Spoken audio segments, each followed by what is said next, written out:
વાવની પેટા ચૂંટણીમાં સતત 3 રાઉન્ડથી કોંગ્રેસની લીડ ઘટતા હવે ખરાખરીનો જંગ 17મા રાઉન્ડમાં ગુલાબસિંહ રાજપૂત 10,000 મતથી આગળ।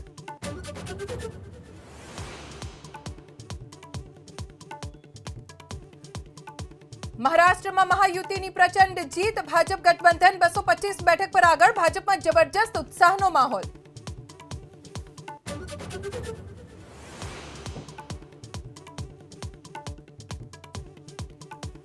झारखंड में हेमंत सोरेन की पार्टी नो चाल्यो जादू, जेएमएम અને કોંગ્રેસ ગઠબંધન 50 બેઠક પર આગળ તો ભાજપ 29 બેઠક પર આગળ।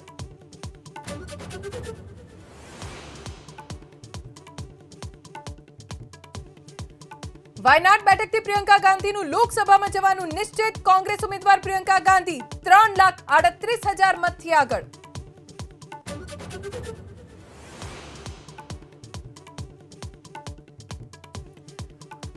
ऑस्ट्रेलिया सामे प्रथम टेस्ट में टीम इंडिया की मजबूत पकड़, जयसवाल और राहुल की जबरदस्त बैटिंग थी भारत ने 130 रन की लीड, ऑस्ट्रेलिया